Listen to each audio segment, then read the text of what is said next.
Yay. Okay.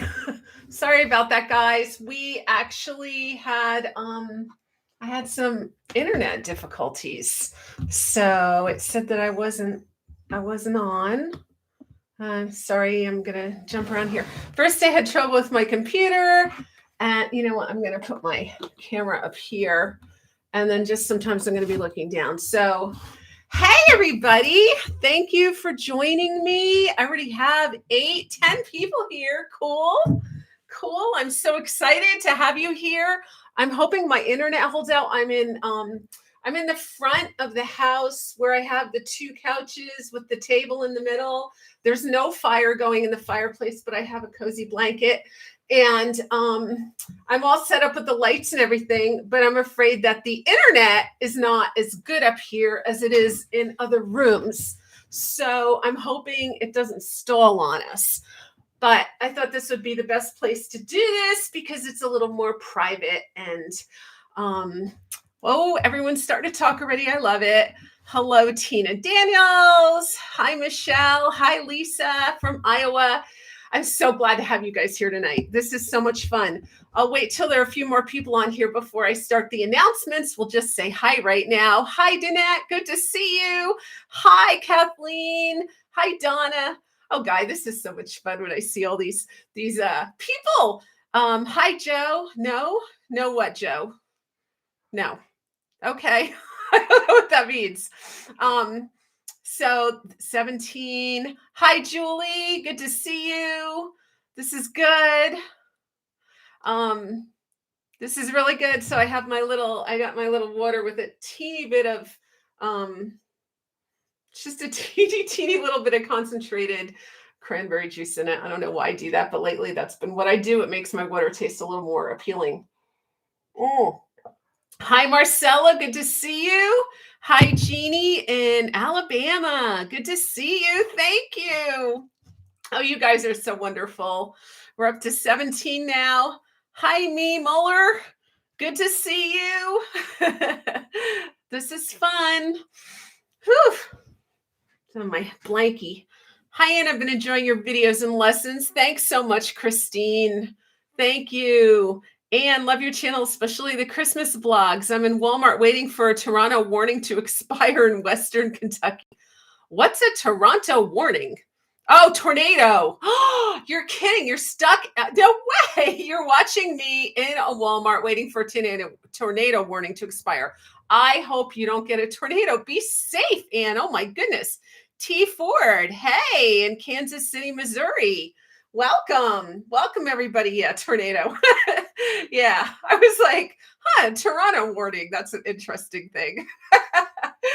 Toronto is coming to Kentucky. Oh, but tornado, that's scary. Wow, hard to even imagine tornadoes. So we had snow a couple days ago, and today was pretty moderate. It was nice out, but we still have a little bit of snow on the ground. Hi, Edwin Jones Hi, Lorena in Pennsylvania. Good to see you. Oh, see, I always wondered. I figured there was a wife behind the Edwin Jones name. Hi, Julie in Illinois. Thanks for coming. This is good to have you all here. Fun. Who else is here? Roxana, how you doing? Oh, Annie Oakley. Hi, Ann in California. Good to see you. Welcome, everybody. So I don't know if Tom autocorrect you. Lisa Hernandez, hi. Big ray of sunshine. Oh, thank you. I try. Hi, Tina in North Carolina. Well, hello, Julie. Good to see you, Julie. By the way, while we're doing this, Julie, keeper of my home, friend of mine. I am glad you could catch me live too, Roxana. Julie's been doing this Christmas promotion, 12 Days of Christmas, and not the 12 Days of Christmas, but 12 Days of Christmas, the beginning of the month. And she's been doing all these crafts, and Julie is very crafty, and she's been doing them all every day for 12 days. And you guys really should check that out. She's made wreaths and she's made cookies, and she didn't have the big mess ups I had on her cookies. And she's been making a whole lot of different things. So check out her channel. That's been really fun. See, Annie's saying hi to Julie. I know that lots of you watch Julie, and she puts a lot of work into those videos, and she's doing a really good job. She had a viral video at the beginning of this month, and it just went nuts. And she went from like 2,000 subscribers to 16,000 subscribers in 2 weeks. So I have yet to catch a viral wave, but she caught one. And so, but I think those are worth watching. So if you have time, cue into Julie. Mm. You're welcome, Julie. You deserve it. She works really hard on those videos. Excuse me. Who else is here tonight? Anyone else? So I don't know if Tom will be joining me or not. Not really sure. He has been, oh, it's stalling.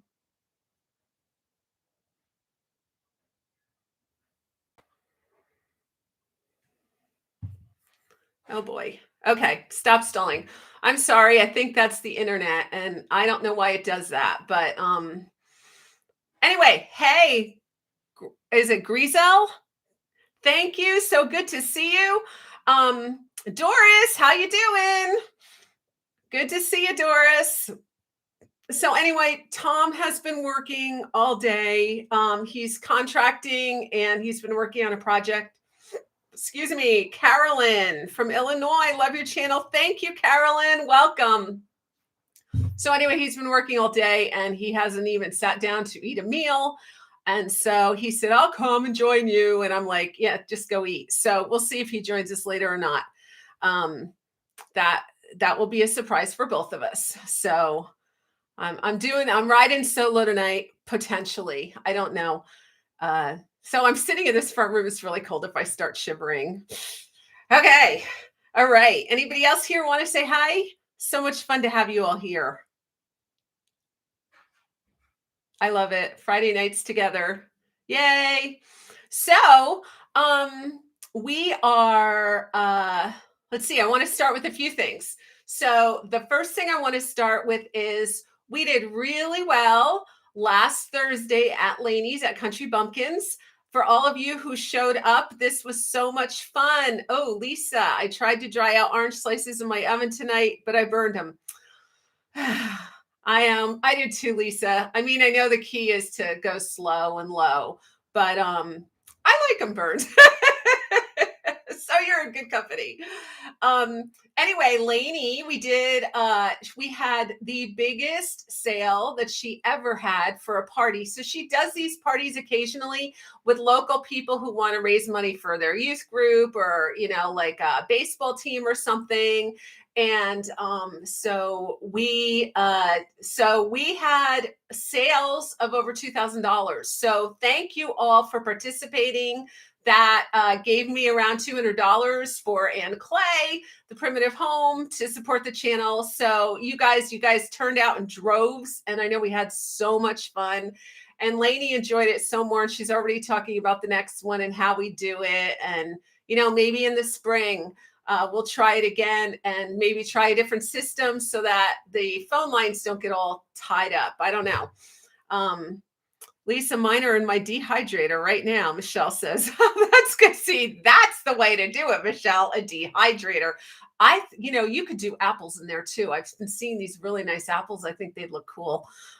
You probably done that already, huh? Roxana, good for Lainey. Yes. Julie, I really enjoyed your Houghton House series. Thanks, Julie. Michelle, wow. Yes. So that was like, Tim was running, he was running like crazy. And he finally sent out the last package, I guess, on Tuesday.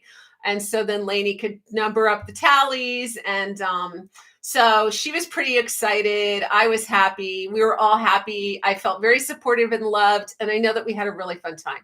And that's what counts, right? And it looked like antiques were selling like crazy. And I think that's because antiques are not as available other places as they are here in New England. They're so plentiful. You can get them cheap. I've had this where I've been in other parts of the country. Like I went to some kind of what was it? Flea market. I don't know why I couldn't remember that word. Flea market in California. And I was like astounded at the prices because I'm so used to New England. So that was really, really fun. Let's see. Doris, I went down to the shop the next day and bought some things. That's cool, Doris. Julie, I did apples, pears, and oranges in our dehydrator. Yeah, that would work. Danette, hi, Julie. That home was beautiful and video. Michelle, nope, but I will try apples. I'm going to try the salt cookies tomorrow. Ooh, good. Good luck on that one. You know how not to do it, right, Michelle? The way I did it. And Cheryl, hi, welcome. I'm glad to have you here. You love the videos. Thank you. And Lisa says, Michelle, I thought about doing that, but I felt like being Susie Homemaker tonight. That's really great. Susie Homemaker. I have to do some more Susie Homemaker videos. I was watching a Christmas movie before I came on here, and it was 9 to 5 Christmas on Lifetime, I think. And this woman was working in a retail store, and she was undercover journalist. And she was writing about the store. But anyway, they had her floating from different departments. And the one department was the cooking department. And she had to make these gingerbread homes. And she was just totally flubbing up. And I just really felt like I could relate to that. I thought that was really funny. So anyway, so that's the news with Lainey. One other thing I want to let you guys know is on my spring shop, which is the one that goes underneath the videos. When you're looking at the videos on your computer or something, you scroll a little bit and you see like these little old portrait faces. I'm running a flash sale on that site until Christmas. And if you use the promotion code capital, all in cap, AC, Holly, HOLLY, you get 10% off anything in that store. So if you want to go there and check it out, that would be great. But I wanted to just say thank you and give it 10% off on that. So that's a quick flash sale. And I hope you guys enjoy that. So that is the second mark of business. So let's see. It was Lainey's, and it was that. And then, I know what I was going to tell you guys. So it is time to do our share our viewers home videos. So if you are proud of your Christmas decorations, send them in to Ann Clay, Ann Clay Home Decor Tips at gmail.com. So it's Ann Clay Home Decor Tips. That's what I used to call my channel before I changed it to Ann Clay The Primitive Home. And now I'm kind of wondering why I changed it, but it doesn't matter. Ann Clay Home Decor Tips at gmail.com, and send me your Christmas photos. So make sure you take your phone, turn it sideways. I love to have video. If you do video, you don't have to talk, don't have to put music to it. I have to put all of the music on my licensing company anyway that I pay for, because else I'll get copyright strikes. But just slow, just really slow. And then you can send it into Ann Clay Home Decor Tips at gmail.com. I would love to see your Christmas decorations, and I know everybody else would too. So you can start sending them in now. And as I get them, I'll start putting them out. We have, 5 or 6 more homeowners who are going to share their home tours with us. They're just waiting to get it just perfect for you guys. So a lot of people are super busy this time of year, and they're inching their Christmas decorations up, and then they're going to film them for us. So I'm really excited about that. And next week I'm going to Lainey's house to film her downstairs. She's got it all changed around and different. She's really excited about it. So we're going to see Lainey's house. I'm also going to go to Patty's house, and that's the in-law apartment. And we're going to look at her Christmas decor. And I'm going to Alice's house. We're going to do a tour of her downstairs Christmas decor. And she's going to show us her whole ornament collection. She has all these antique ornaments that she's been collecting. So she's going to be showing us. So I'm sure that is going to kind of turn into a series. I've kind of been into turning these things into series. I know that it's a lot of video, and I know some people just like keep it and then watch them all at one time, which is fine. So, but I used to put out like an hour-long video, and no one really has time for that. So I've decided to break them up into series. So that's what I've been doing. And yeah, there's just a lot of great stuff Diane, hi, welcome. I'm enjoying your videos. Your home is warm and cozy. Thank you.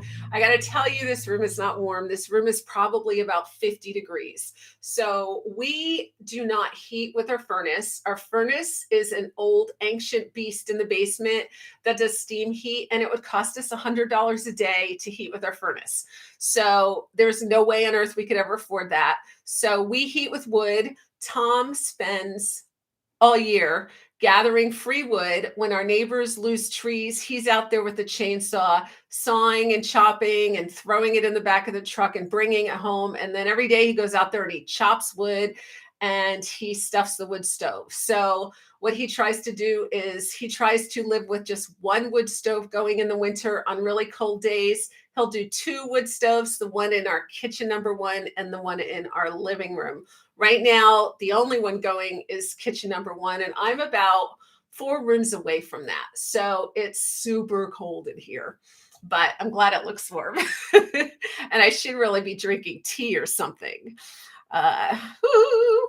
I'm excited to see the beautiful Christmas homes and pictures. Kathleen says, thank you for sharing. It is my pleasure.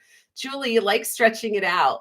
Yeah, so let's talk about that Houghton House series. How much fun has that been? Like that's been pretty fun.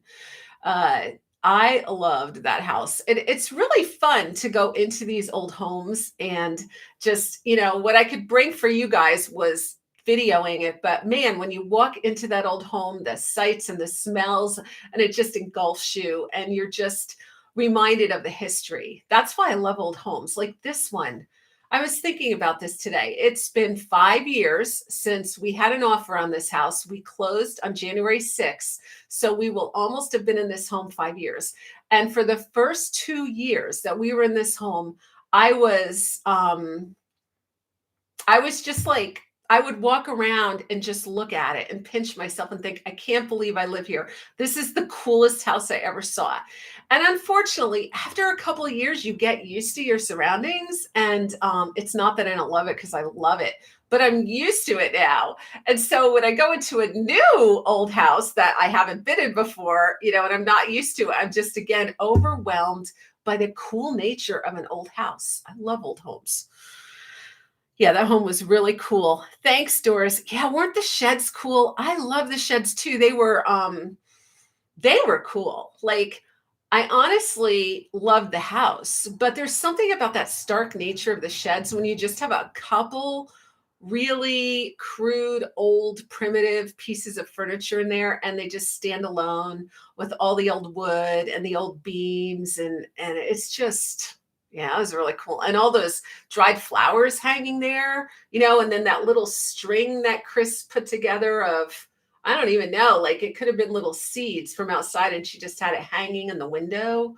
And that was just so cool. Like, those are the kind of things that we can all do that don't cost us any money. We can just go out to the woods and grab them and, string it all together. And I really love that. Chris does that a lot. If you guys are on my Facebook page, I love my Facebook group, guys. That thing is growing about 100 people a day.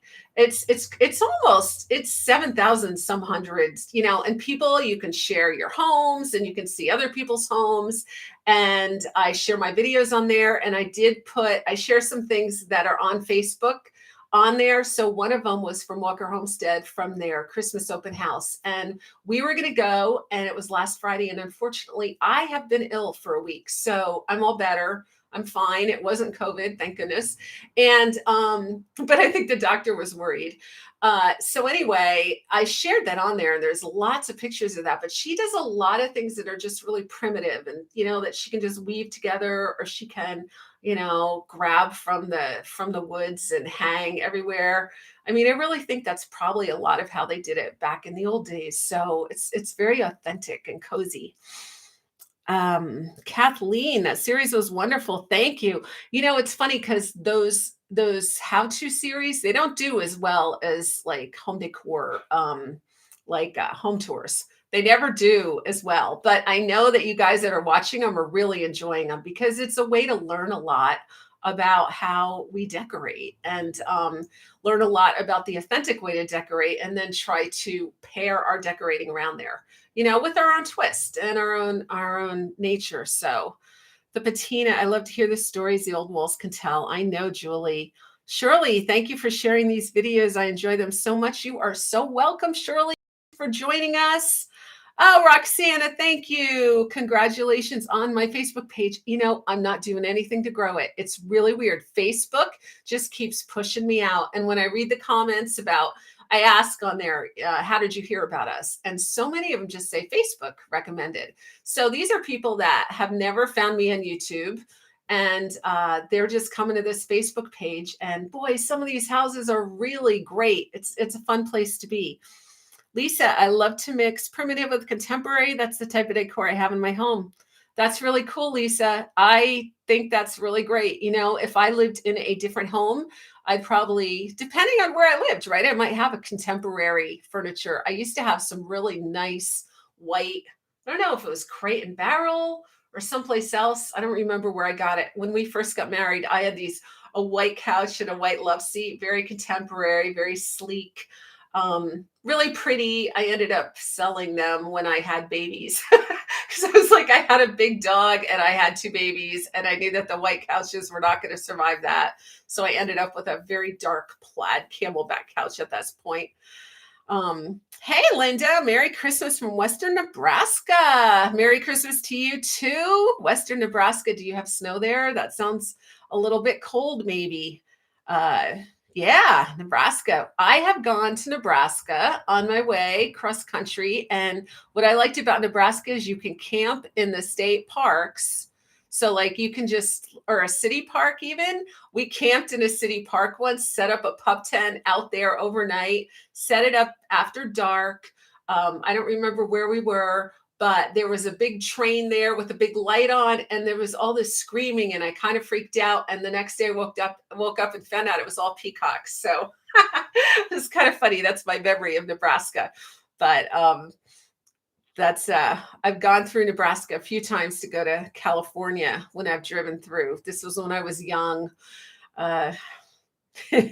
Tracy, have you watched Houses with History? I love that show. Hey, Tracy.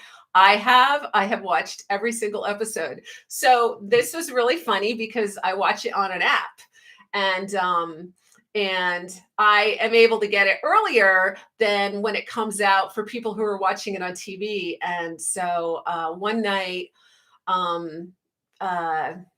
Roz over there at Angel House Design, she ran a contest on Houses with History for anyone who could tell which piece of furniture was from Angel House Designs. She'd give them pillows.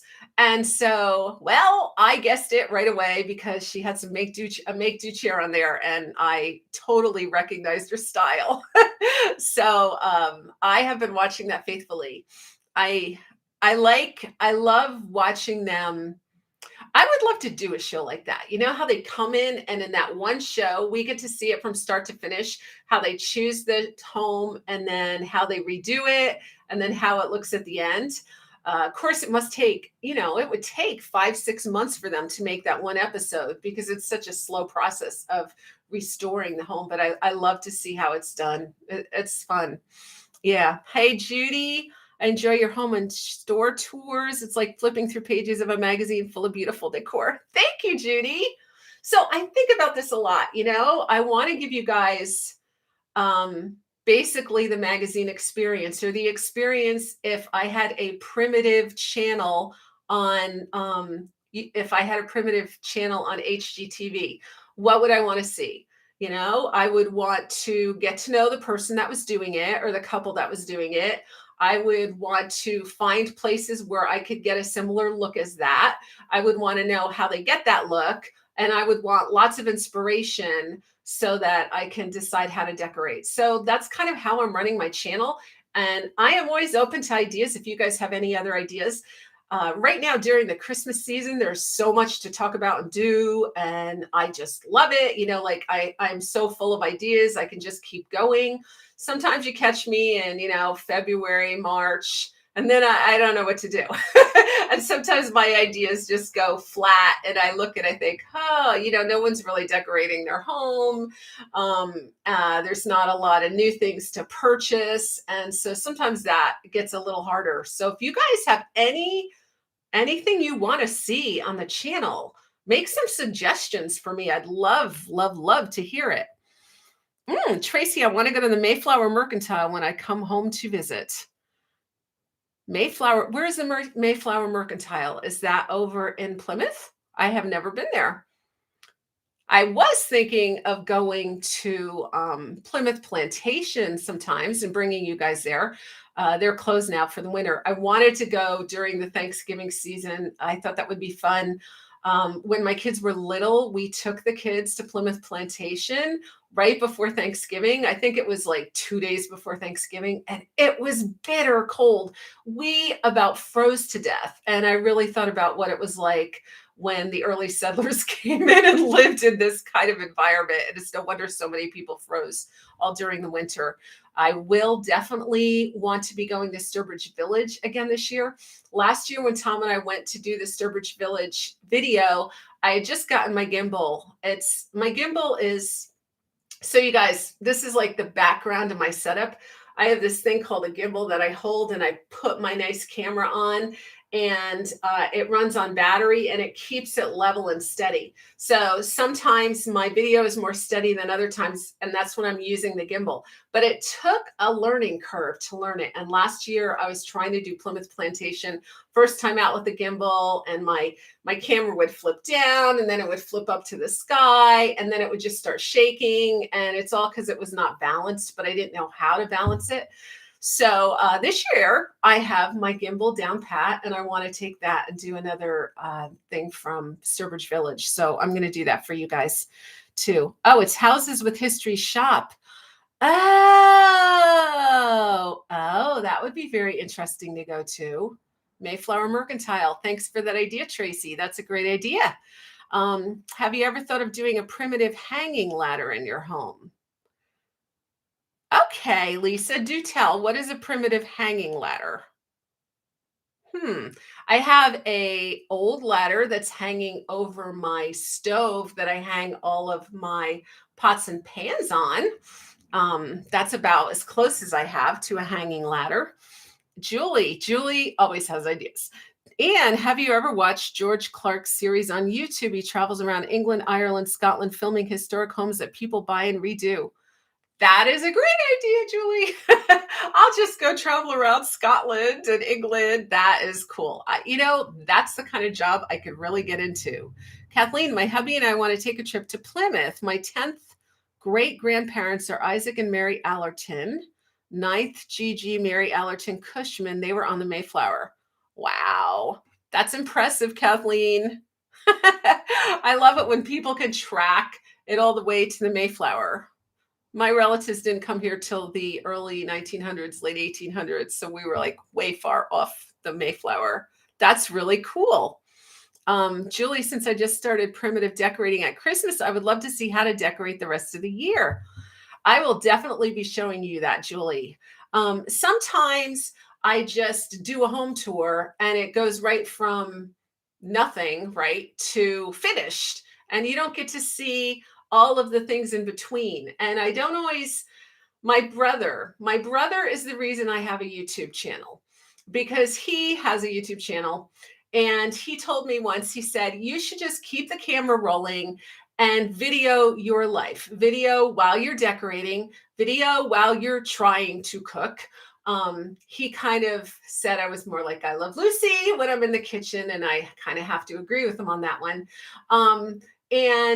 Well, even actually when I'm decorating, things can fall down, lots of things happen. You guys don't usually see that behind the scene weird stuff because I don't have the camera rolling all the time. Initially I started doing that, but then I had like hours to edit and it didn't work out. So a lot of times now I just go right from, I just hit the ground running and I decorate and then I show you what I did. But I should do some more showing you how to decorate specific things that I do. I do have some videos like that on there, but that's a really good idea. Thank you. Janet, I have two families that were on the Mayflower. Would love to visit back there some point. Wow, that's interesting too. Two families. Man, yeah, you all should come and go to Plymouth Plantation too and see how the people lived. That's really interesting. Very, especially in November, very cold. Yeah. So, any more ideas on the channel? I love this. This is very cool. I I thought that it would be fun to find realtors that are selling old homes and go into those homes and film them. I think that would be fun too. Hi, Helen. Love you, Anne. Love all your videos. What magazines do you use for inspiration? Well, that's funny because I used to use, I do like a primitive place. I used to, years ago, now we're talking years ago, it used to be Country Living and Country Home. And when this is years ago, like before kids years ago, like 30 some, 35 or more. And I used to go through those magazines and I would just like drool over everything. And then I would look at them for years. Oh, I used to look at Victoria magazine too, years ago. And then I would just tear out those pages. And then I made my own book full of inspiration. And I'd put them in those plastic folders. And I just looked through them all the time. Like that was just what I did. I was so fascinated by that. So I think that by looking at them all the time, I kind of like got this whole design into my heart and fed my eyes with that. So now I actually don't look at magazines very often. I pick up magazines and then I don't look at them. I have 3 magazines right over on my coffee table that are waiting for me to look at them for Christmas inspiration, and I haven't even looked at them. So my inspiration mostly just comes from myself at this point. I think that I've fed on design so much that now I just kind of go with it and try to do something different every year, something new and exciting. I do get a lot of inspiration on Facebook when people post their homes. I love to see what they've done, and sometimes I get really good ideas from that. I also get good ideas when I go and do some of the home tours, like when I've gone to Alice's home. This week, I am going to Karen's home over at Primitive Times, and she is like totally prim, like the I always want to call prim dirty. And you guys know what I mean by dirty. I don't mean dirty, but like the old rugged patinaed, um, very primitive stuff. She is that way. Her home is gorgeous, and I'm going to go and tour that on Monday. And so I'm going to be sharing that with you guys. And it's going into those kind of homes that inspire me, or going into some of the stores that I get ideas, and I'm inspired more from the stores and what I see. So a lot of times I will see an item and I'll take it home, and I'm going to do a whole design concept off of that. So that's kind of how I do it. Hi, Doggy Mama. Welcome, Patricia. Hi. Sheila. Hey, girl. Love watching you, and I love your decorating taste. Thank you so much.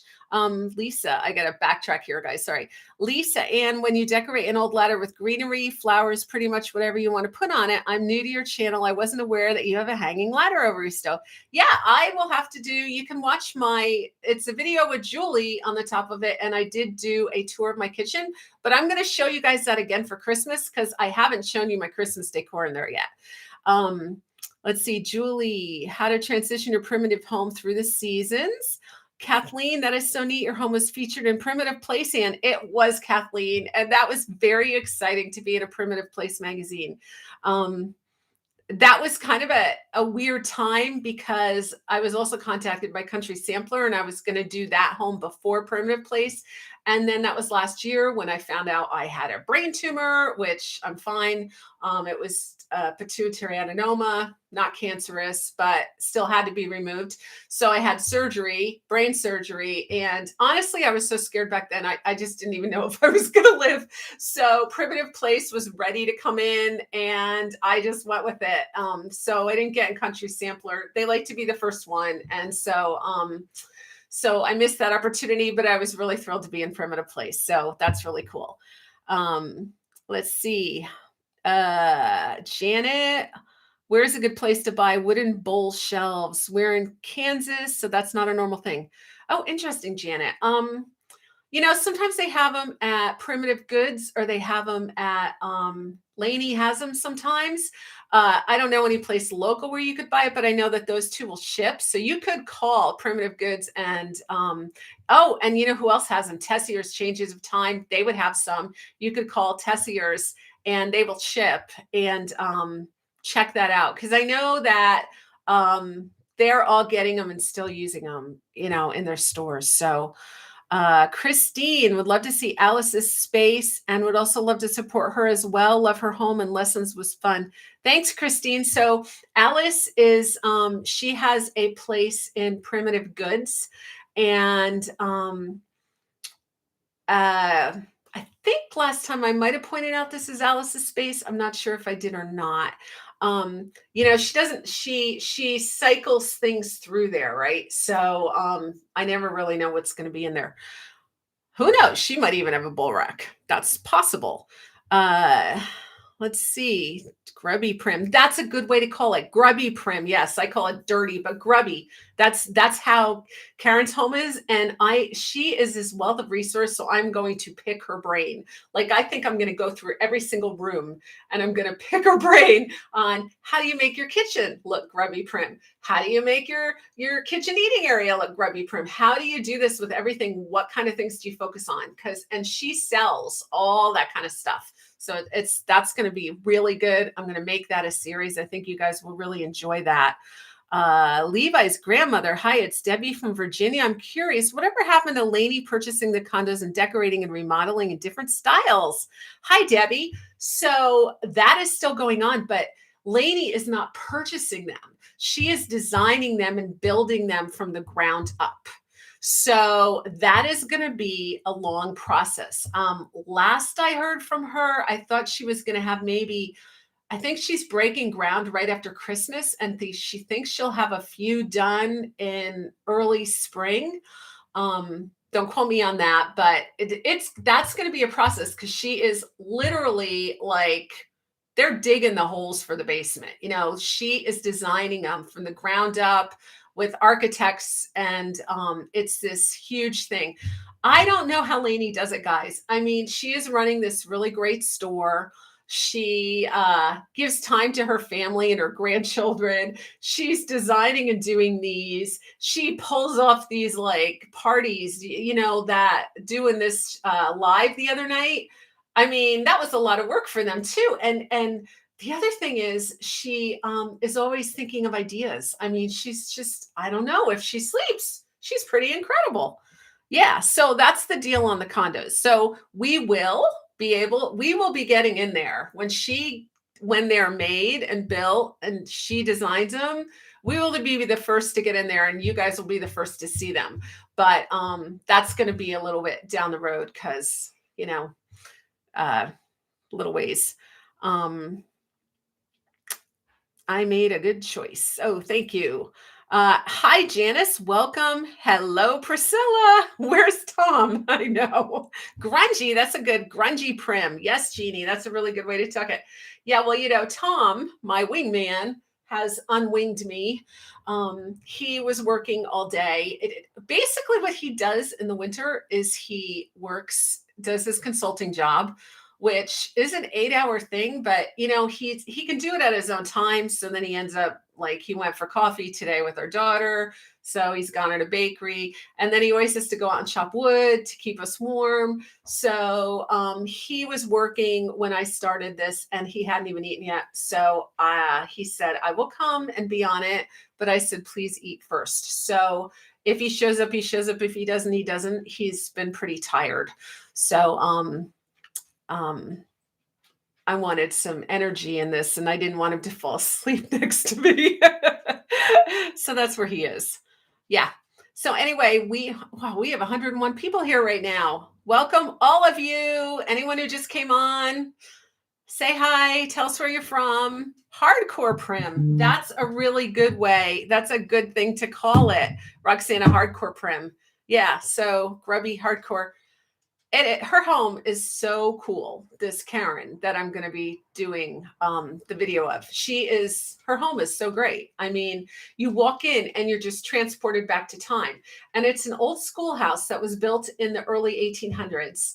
So, it's not like 1600s or 1700s, but she's made that place look like, you just feel like you're going to have to sweep the floor or something, because it's so wonderful and it feels so historic. So I'm really excited. Hi, Wendy in Nova Scotia. Welcome. I love it.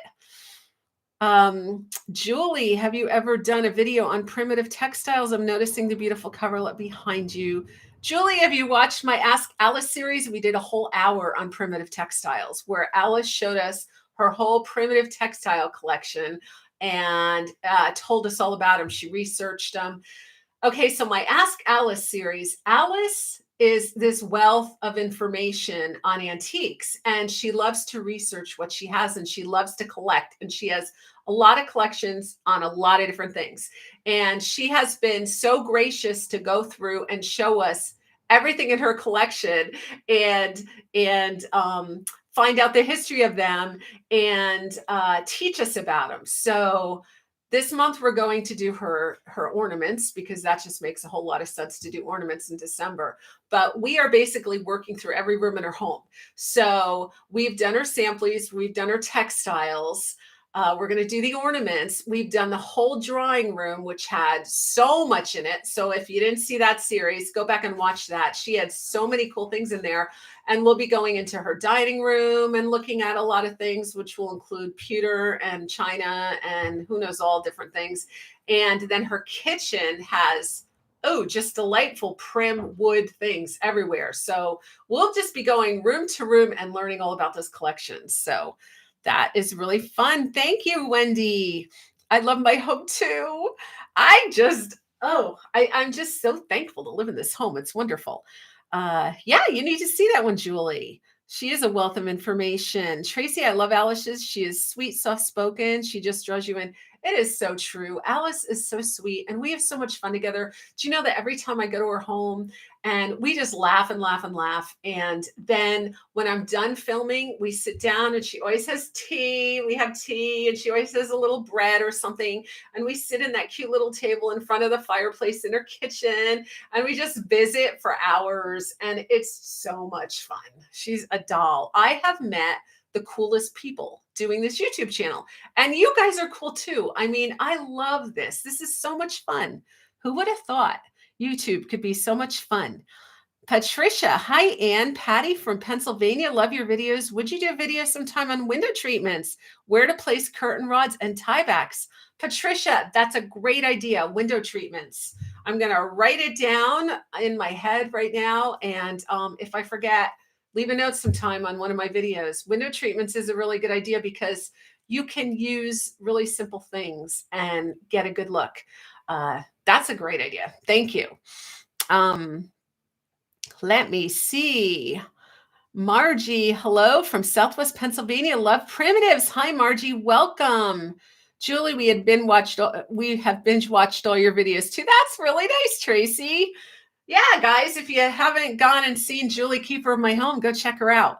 Marcella, it would be interesting to see you and Tom roasting chestnuts on an open fire. Perhaps handmade tree ideas to fill the stockings on the mantle or how to decorate primitive stockings. Those are cool ideas, Marcella. So we made chestnuts. We roasted chestnuts on the open fire. I think it was 2 years ago at Christmas when my family was here. I think it was Christmas. And we had this very great frying pan kind of thing with a really long handle. So you could just like shake it and roast it. But Tom did it and didn't do it near long enough. And nobody liked him and we ended up throwing him away. But the song is really wonderful. And it seems like such a great idea. I think that they were raw and that's why they didn't taste that good. Pretty much anything on an open fire is really tasty. So this year on Thanksgiving, we had our Thanksgiving dinner on Sunday instead of Thursday. And we bought one of those tin ovens that you put the turkey in and you turn it and you roast it on the fire. And we roasted our turkey on the fire for Thanksgiving. And then we did all of our cooking in the beehive oven. So we had that fire going all day. And then we put like the stuffing in and breads and gingerbread and all of our vegetables and everything went in that beehive oven. And dinner was delicious. It took longer to cook the turkey than we thought. But this winter, we'll be doing some lives of cooking on the hearth, and that was fun. Last year we did that, and that was really fun. And we'll also be doing some videos on cooking on the hearth because it's just kind of a cool primitive thing to do. It takes a lot of time. Tom gets tired because he spends all his time stoking the fires, but it's super fun, and the food tastes this like smoky taste to it that's really good. My mom was nervous. I think she was afraid our turkey was never going to get done. And as it turned out, half the turkey was done and the other half was still not quite done enough. So we ended up carving half the turkey and then putting the other half in the oven to finish cooking. But I guess what happened was it was skewed kind of caca.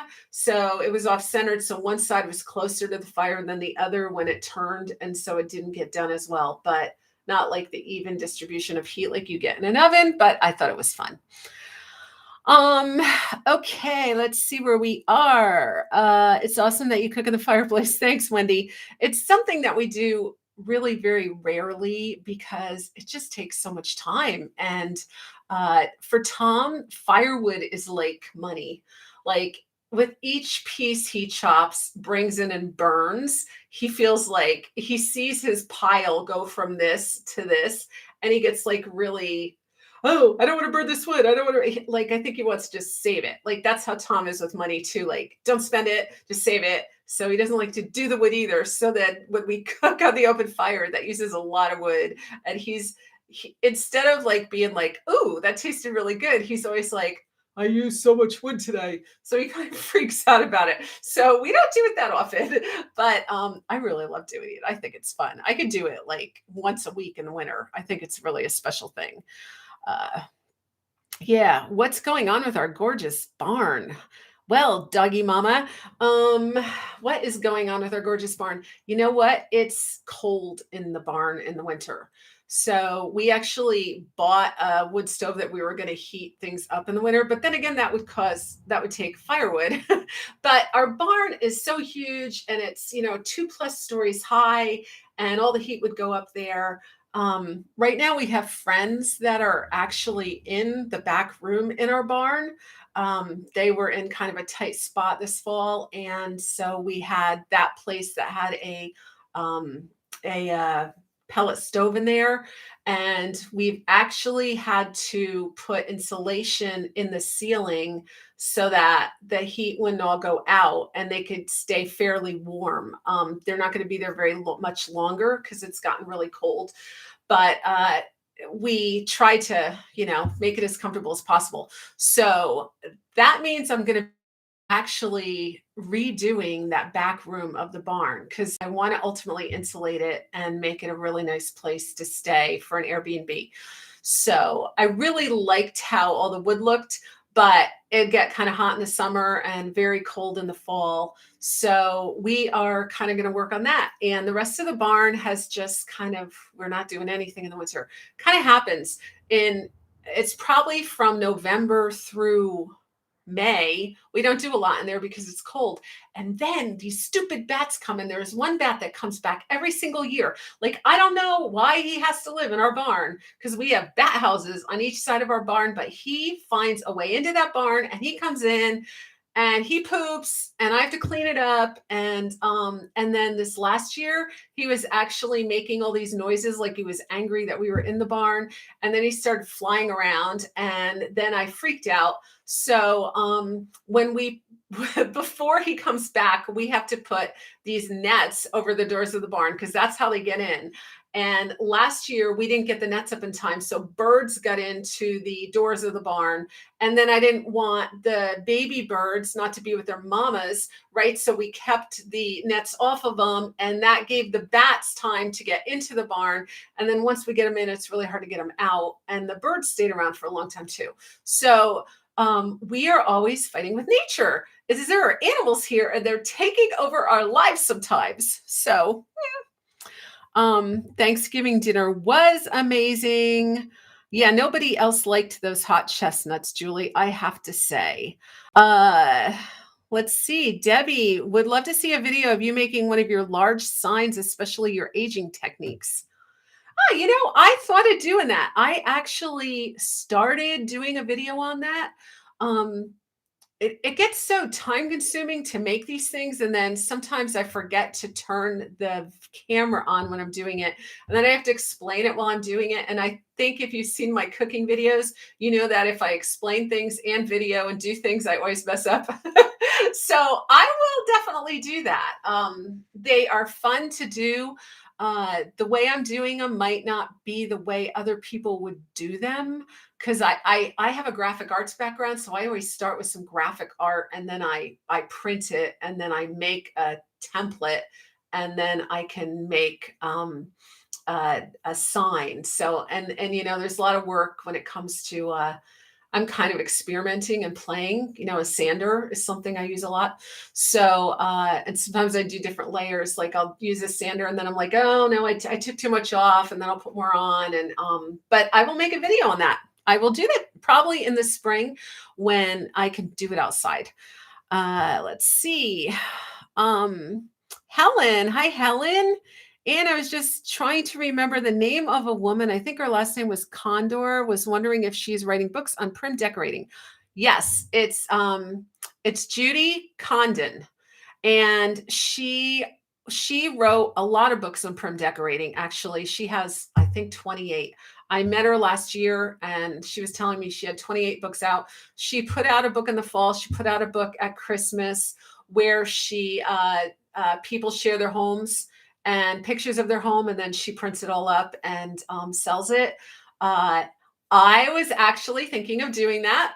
And Yeah, in fact, Judy used to live over pretty close to me, and she has recently moved. So she's in a different part of Connecticut. But yeah, I think she used to do a whole lot more books. She's not doing as many, and she even tried her hand at fiction. And I bought her fiction book. I've never read it. I never sit down and read fiction, but I always intend to. So yeah, it's Judy Condon. And Julie, let's see. You need a wood boiler. That's what we heat with. A wood boiler. You mean like one of those outside ones that you heat your whole house with? Tell me about the wood boiler, Julie. Let's everyone here give Anna a thumbs up. Thanks, Lisa. Yeah, that would be great. Thumbs up. If you are available, just give me a thumbs up. I never asked for that, but it actually really does help push your video out. And the other thing that helps push your video out are comments. That always helps. And so thank you, everybody, for that. And watch time, that makes a difference too. Let's see. You were very kind to protect your friends. Oh, thanks, Leslie. Did the squirrel ever come back? Oh no, Julie, do you want oh, thank you guys for all those thumbs up. I think she means on the YouTube app, but these thumbs up are nice. Thank you. Did the squirrel ever come back? So here is our sad squirrel story. So last spring we had a mama and we had 4 little baby squirrels, and they were living in the barn. So the fall before, we took 2 little, we thought they were little red squirrels. I thought they were babies. They were really, really cute. And we rehomed them. So we caught the little buggers and we brought them to a park 5 miles from our house, and we let them go. And it took us 3 days. Like we caught one, and then it was 3 days till we caught the sibling, and off they went. And we thought we were done with it. And then last spring, we heard all this noise in the barn, and there was a squirrel in the barn. And one day I was sitting there and I looked in the corner of the barn, and there were 4 little teeny squirrels. And one was like, they were in the beams. I would hear them going, and it sounded like they were eating my old beams. And that was not good. So they were in the beams, and then I saw these little heads pop up, and they were so cute. And then I saw the mother go up to see them and give them food. And Tom had the squirrel trap out. And then when I saw the babies, I said, you have to disengage the squirrel trap because it's a mom with babies. So don't catch the mom. So he thought he disengaged the squirrel trap.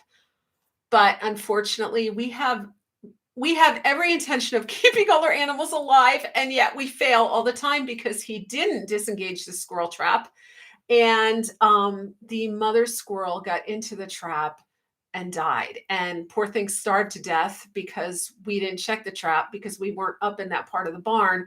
And one day it was over my art studio up there, and I was in there cleaning and rearranging, and I looked up and the trap was the poor little squirrel was trying to get out, and there was a dead squirrel in the trap, and it was very upsetting. And then I didn't know what happened to the babies. I was hoping that they would get out, but when our friends were moving into the back room and they were cleaning, there had been a smell in the summer, and I tore the place apart looking. Apparently, there was a sign propped on the floor that I didn't tear apart, and there was a little dead baby squirrel there. So it did not end well for them.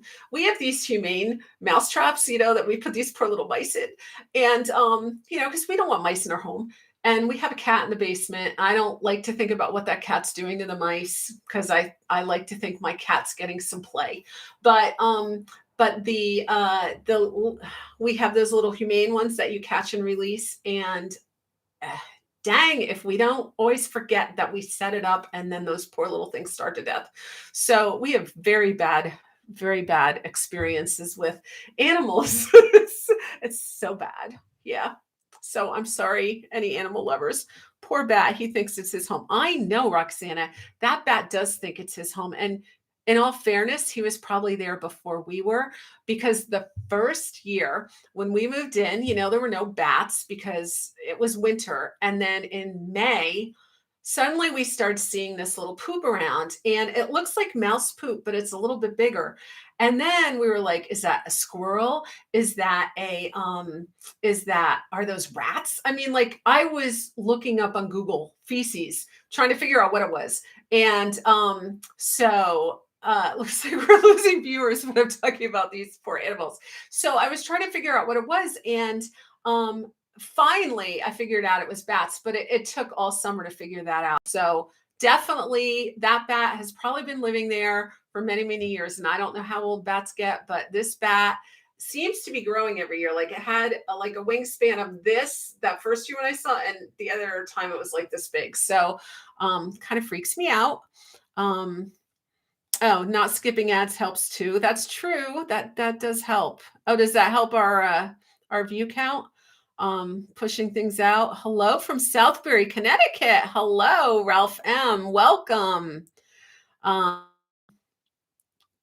You guys and all your hand things.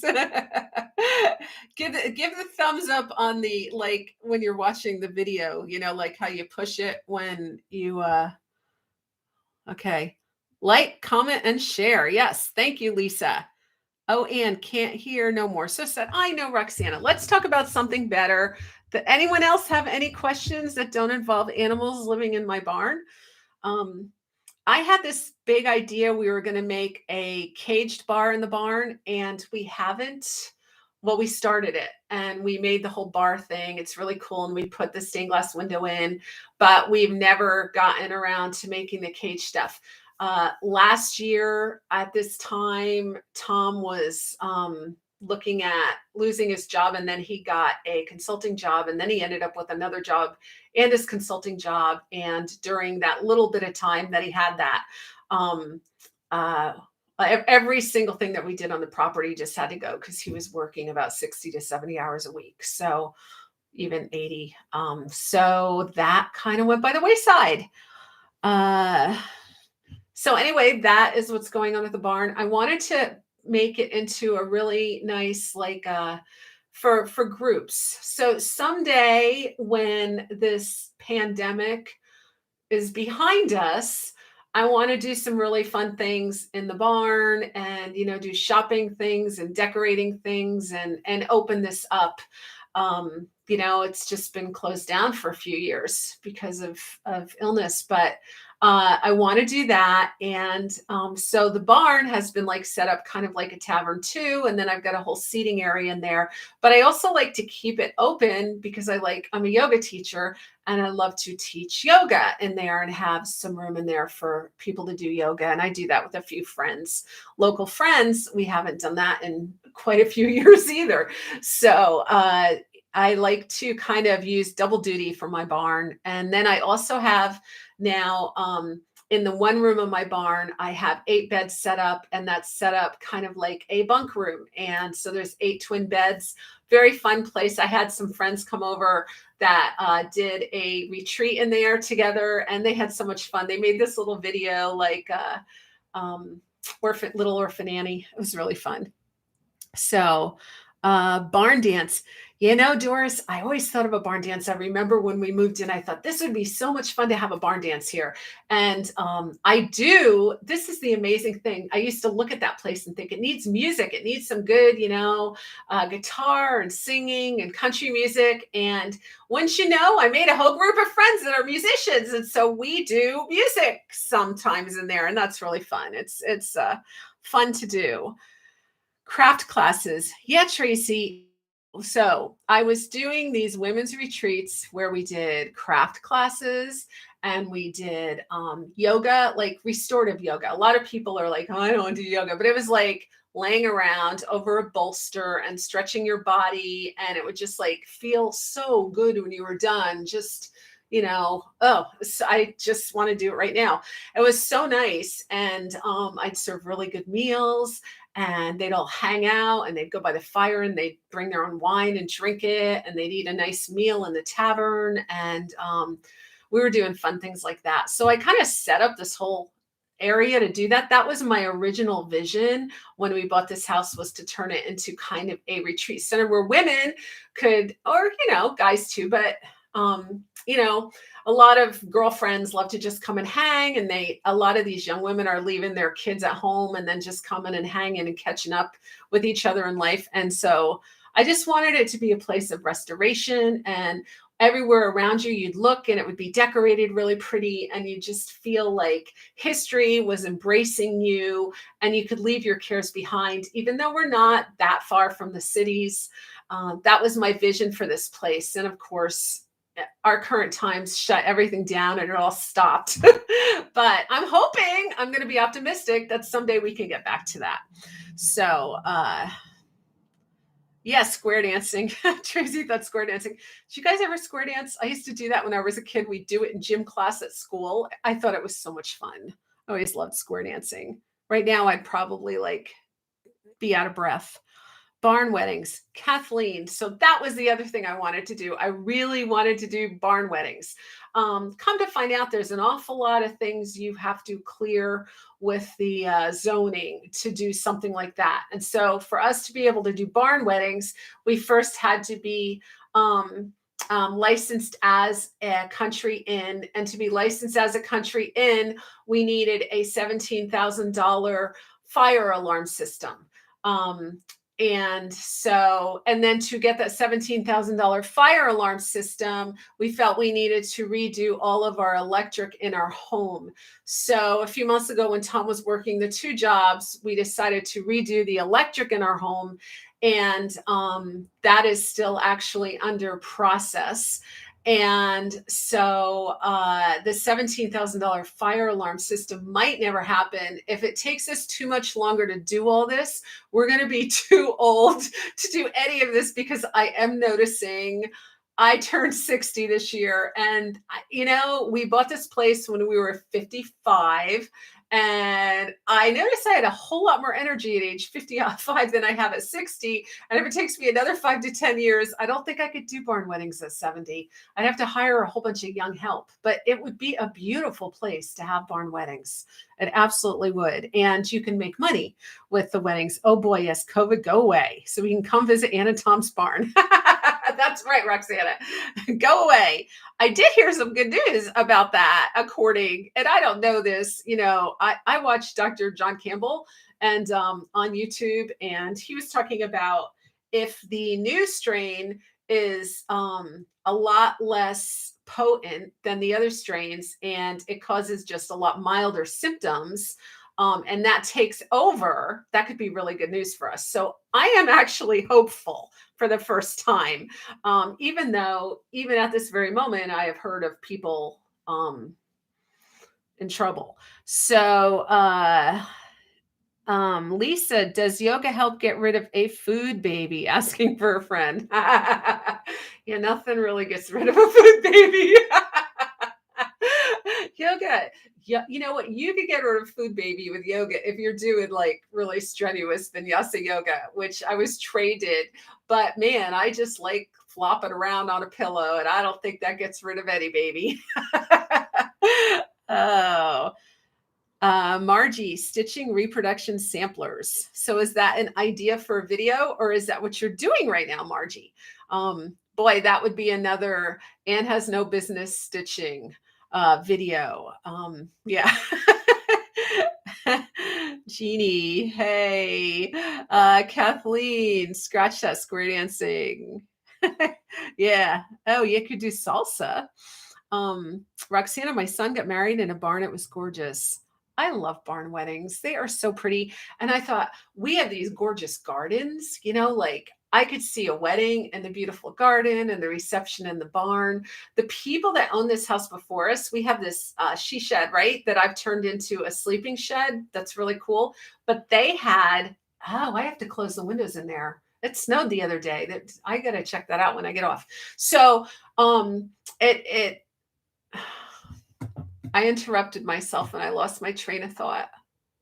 Do you know that I'm pretty convinced that I have undiagnosed ADHD? I probably had it as a child, and I got into a lot of trouble in school because I was always daydreaming. All right, so back to, they used to get married in this little shed in what's now the she shed. They'd have little weddings in that, or they'd have them in the garden. So yeah, there's just so many possibilities of weddings in this place. Just be so cool.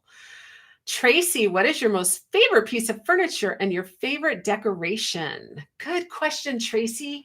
All right, so my favorite furniture might be this behind me, this really great cupboard. That's a beautiful cupboard, and it fits so perfect in here.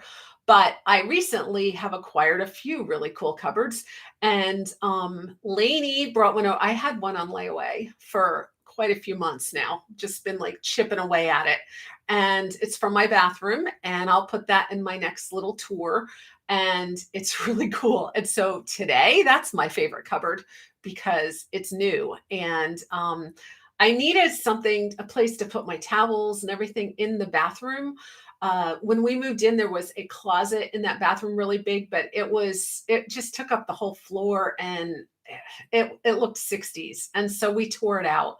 But I needed some kind of cabinet in there to take care of linens and stuff. So that's my favorite one. And you guys haven't even seen it yet, but I would say cupboards. I love old cupboards. I ripped out a cupboard from an attic of an apartment I lived in with permission from the owner. She gave it to me, and we took it down and we used it for years. I had a rooster painted on it for a while that I painted on it, but it was I sold it when I was in North Carolina, and I'm always going to be sorry because I sold it for $75. I don't even know what I was thinking. It was a really cool early 1900s old cabinet, but yeah.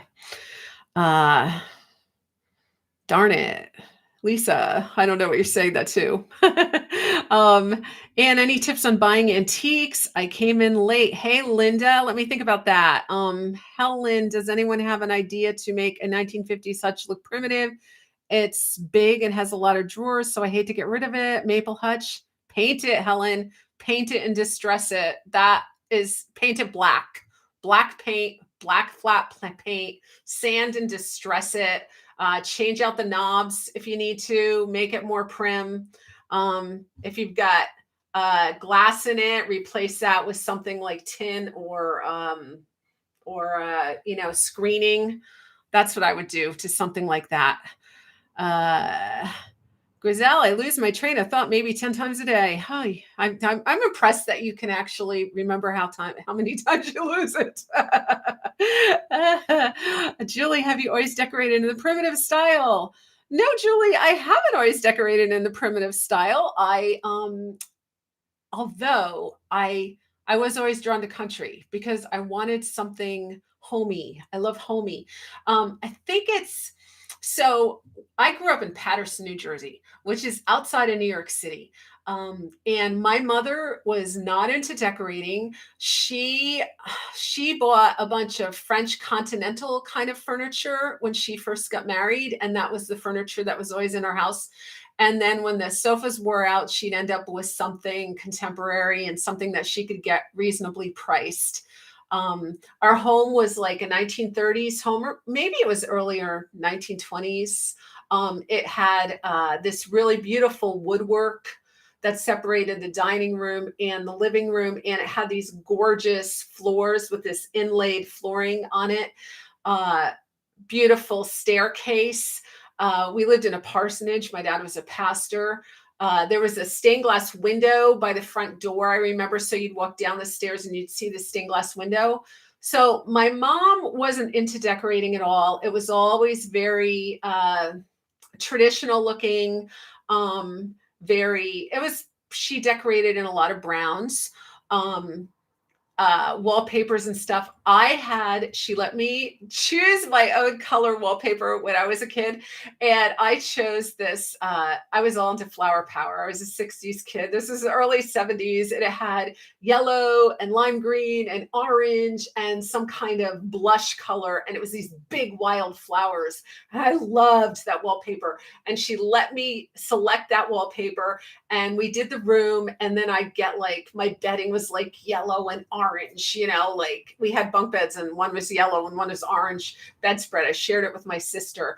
And we had I'd get like remember those peel on stickers of big flowers, and I'd write flower power, sock it to me baby, groovy. I mean, I had all that stuff going on in my bedroom, so it was like super super modern. And so that I usually decorate according to where I live.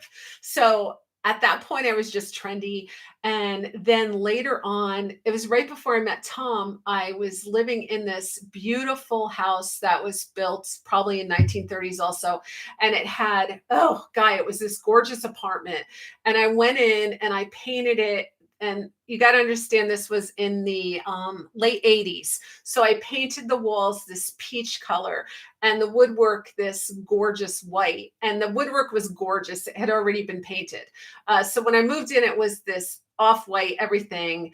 And I gave some definition between it. And that's when I had my white couches. And there was this beautiful fireplace. I painted the brick white.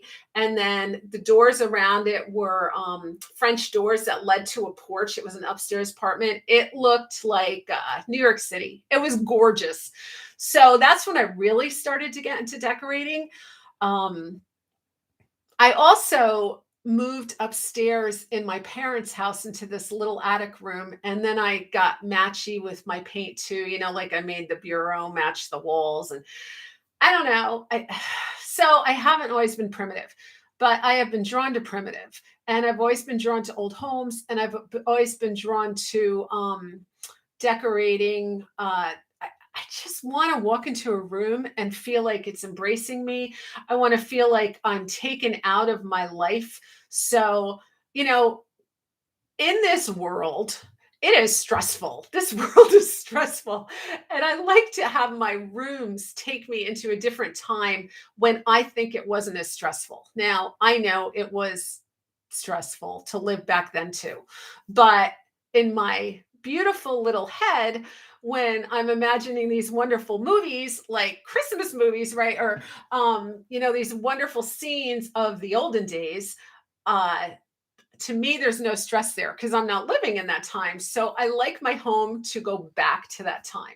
However, if I was living in a New York City loft, I would not be primitive. I'd probably be more minimal, and I'd probably have art in there. So Yeah, I kind of decorate with the times now. Since we live in a 1780s home, when I first moved in, I was like, ooh, farmhouse or primitive? I don't know what to do. Farmhouse is so in. I like farmhouse. It looks cool.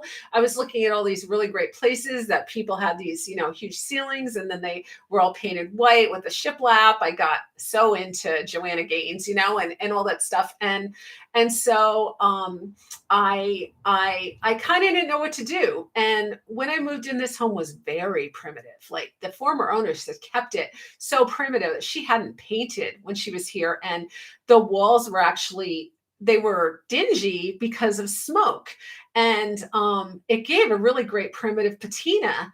But I came and I was like, ooh, I want to clean it up, and I painted everything, and I made it more comfortable, and I made it bright and airy. And then the longer I've been here, the more I'm like, ooh, I want to grunge that up a little more. And so I don't know, maybe I just like to change all the time. So that's a long answer to have I always been primitive? No. And probably if I go live in a beach house and overlook the ocean, I won't be primitive anymore, although I'll still have a few primitive things that I love. I think I just really love to have the environment look um, cohesive with the home. I like that. Now, if you live in kind of a 80s or 90s home, sometimes you just get to decorate with whatever you like, and then I've seen people do a really good job of taking a 80s or 90s home and then turn it back in time and make it look primitive. And that takes a special skill to do that, so that you may be outside and you may be in Florida, there are palm trees waving in the wind, and then you open your doors and you're back to Sturbridge Village. So I think that everyone can do that and have a lot of fun with that. I kind of have been really bitten by living in this old house and wanting to live history. And that is where I'm getting into prim. And having this channel has forced me to learn more and go out, and I have more friends, and the prim friends, are all teaching me things about antiques. And that gets me back to the question that you asked earlier. Someone asked earlier, I don't remember who it was now. It was something about advice in buying antiques. My advice is that I go to cool places and I ask people about them. So, like Lainey, I get a lot of my cupboards and my antiques. I get them from Lainey because she is going to estate sales all the time. She's finding them. She knows the history of them. She's got a really good eye for what's good. And I know that if she has it, I have ended up buying things from her that she said I wasn't going to sell. I was going to keep that for myself. I end up buying her cabinets that she isn't going to sell. She wants to keep them for herself, but she does sell them to me. So then I know I'm getting a good cabinet, like the cabinet that they brought over today. That cabinet, I guess, is worth a whole lot more money than it is. Someone saw it and they begged to buy it, and I had already bought it, and they would have paid like triple what I did. And so then I know I'm getting something good. And I just remind Tom when I bring these things into the home that if I died, they could go and sell them and make sure they sell them for a lot of money because they're actually worth money. And so that's my advice for buying antiques. Buy them from someone who knows what they're talking about, and then they can tell you what has value and what doesn't have value. That's what I would do. Let's see. You guys are all typing and I've missed it all. Let's see. Chalk paint is the best. Someone says, yep. Cupboards are beautiful. It's nice to fix them up. Oh, wow. You guys, this is good. Keep the comments coming. Red Roses, nephew got married in the barn. Really cool. Hi, Nancy. Good to see you. Nina May, hey, in Alabama. Good to see you. Lisa, I call my shed a she shed. My hubby calls it a bitch shed. Yeah, well, that's not very nice. That's not nice at all. Hey, Grizel. Kathleen, I agree. And cupboards are beautiful and so nice to fix them up. It really is. It's really fun to decorate them too. Like, I'm having a lot of fun decorating this one in my bathroom. I said flower power at the same time. Yes, big daisies. That's right, Nancy. That was what was cool, right? I had a bike that I put all my stickers of flowers all over it. One of those banana seat bikes with the high handle. It was always fun. Chalk paint, easy to use, distress it. Good tip from Julie. Um, let's see, Michelle. Oh, here we go. We just bought an old farmhouse. The previous owners left us a beautiful wall-mounted black wagon wheel and a home just screaming for farmhouse decor. So that's what I did. Oh, Michelle, that sounds wonderful. Yay, congratulations on your new farmhouse. That is so much fun. Yeah, the home will speak to you. And when I first moved into this home, I didn't give it time to speak to me. Part of it was my dear cousin, one of them that you haven't met. She had been collecting all this country furniture for a farmhouse that she wanted someday. And when I bought this farmhouse, she was like, you know what? I'm never going to get that farmhouse and I want you to have it. So she gave me a whole truckload of furniture. So I came in with that furniture and started decorating with that furniture. And you know what? I really liked the way everything looked. And it seemed like things were just working with the environment and it all looked really good. But as I've been living here, I've been changing things and adding things. I mean, one of the other furniture pieces I love, I have to say, is like this couch that I'm sitting on, this settle. All of my Angel House Designs furniture.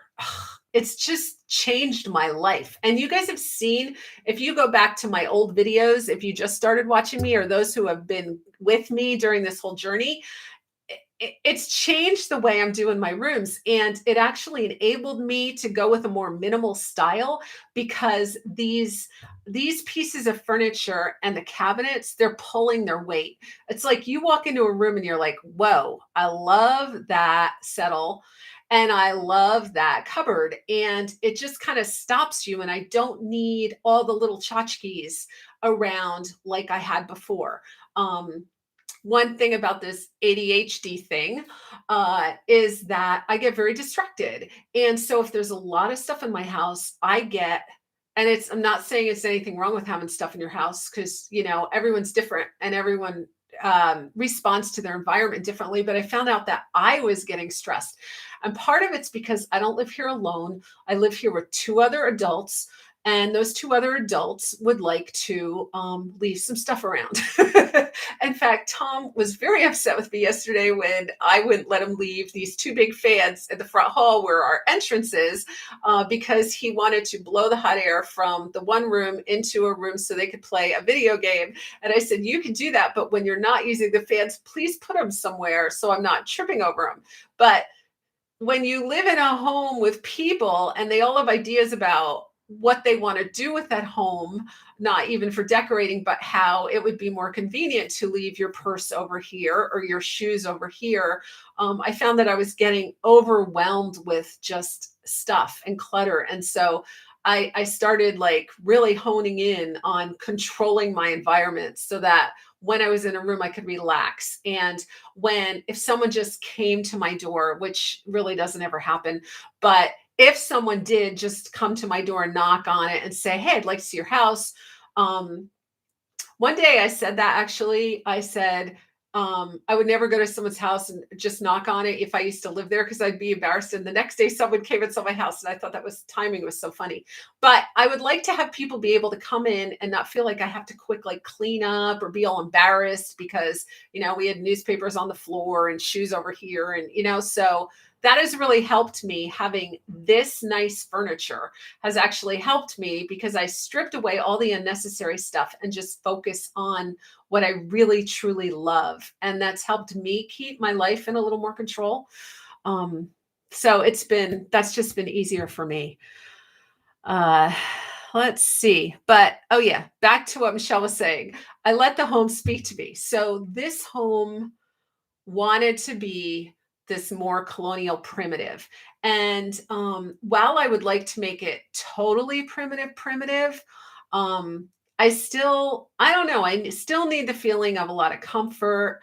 I need the feeling of cleanliness around me. I need the feeling of having like a table where I can just put my drink down, and my food down and having those spaces or a space to just set up my computer. So like the room I'm in right now, because I have a table in here and I haven't decorated this table with lots of Santas and stuff, which I would be tempted to do before. I was able to just take my computer in here and plop it down and meet with you guys. So that has made my everyday living in this house a lot easier. So yeah, let's see. Dougie Mama, uh, no, I don't care. Okay. Um, Tracy, I watch Little House when I feel too stressed and overwhelmed. Yes, I have a friend who loves the Waltons, and she's just like all about the Waltons. And her life dream was to go visit Walton's Mountain. And she found an Ike Godsey store that she's had for years. And I guess now she's donated it there. But I think that's like her way to relieve stress was to watch the Waltons and go back in another place and time. So, yeah. Uh, that's a good thing. Little House on the Prairie. Um, I think you definitely found your decorating niche. Well, thank you, Julie. I got to tell you though, I mean, my New York Metropolitan look was really kind of nice, and I really liked my flower power. I don't know, but I am really enjoying primitive because the antiques are so cool, right?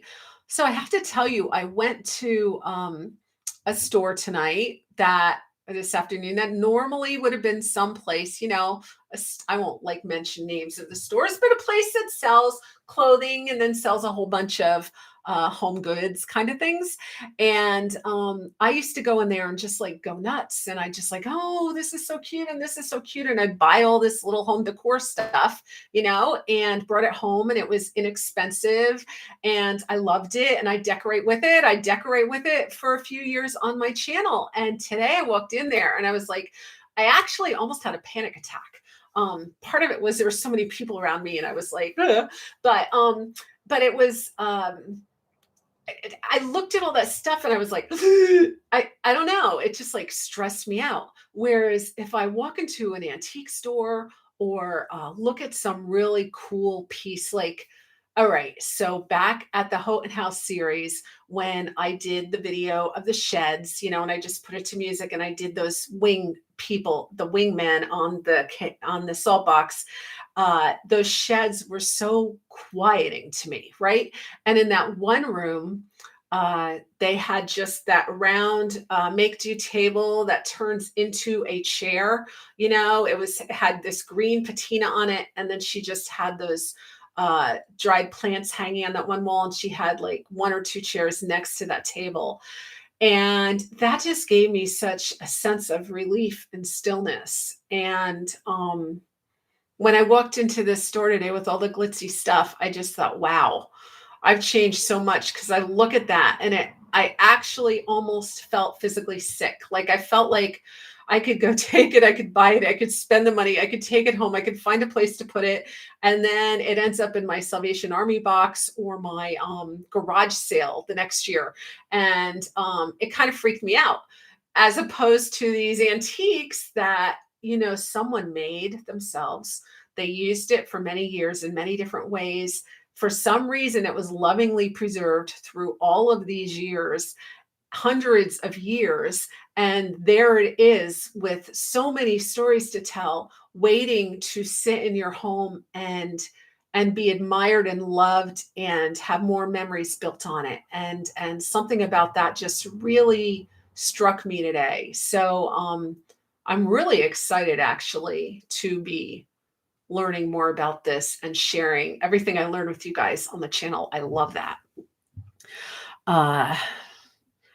Back then, times were stressful, but they were a lot were stressful, but they were a lot more simple. It's true.